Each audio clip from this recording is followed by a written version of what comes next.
I'm Megan and my artist name is ML.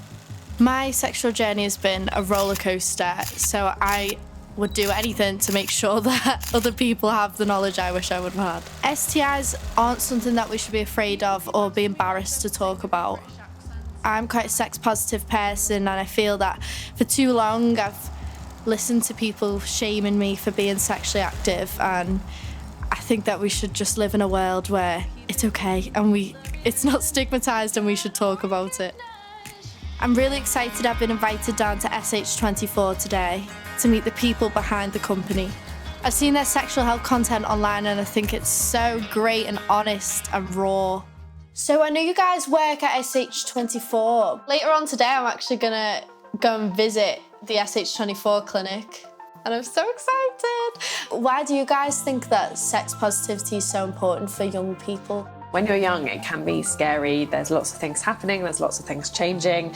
And when you are kind of unsure about your sexual health or what's happening or what's going on with your body, that can feel scary, but it doesn't need to if we are given the correct education. It's so important to get rid of the stigma about things. I know so many people who didn't realise things like discharge. They thought it wasn't a normal thing and they were weird for having it. You know, maybe they don't feel comfortable talking to, someone that they know, so they can go online and it can be a little bit more just you and them.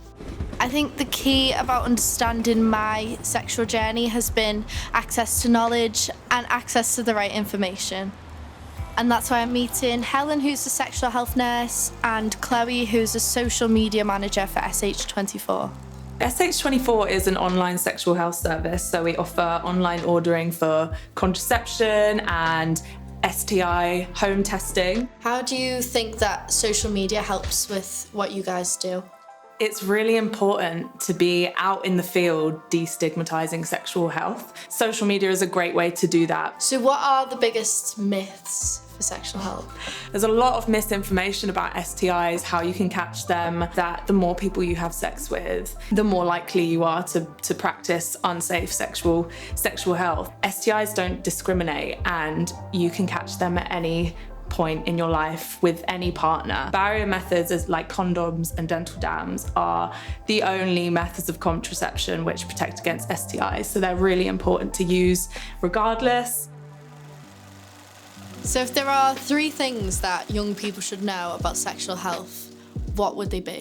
Okay, that's a really good question. I think the minute you start having sex, you should think about your sexual health. It's everyone's responsibility, so it's yours and your partner's. If you want to use condoms and your partner doesn't want to use condoms, you should never feel pressured into having sex with someone if they don't want to use condoms. So remember, it's your sexual health, you're putting your health first.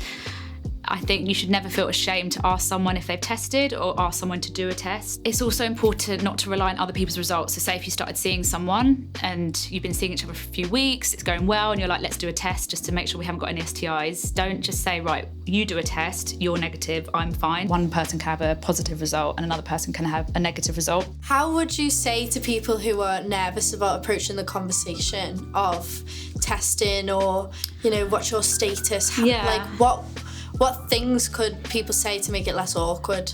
If someone puts you down for talking about your sexual health or STIs, that's their problem, not yours. At the end of the day, you're just looking after your sexual health. STIs exist. Let's just work out how to sort of protect ourselves in the best way possible. It's really, really nice to meet you, and it's really quite nice to see the faces behind SH24.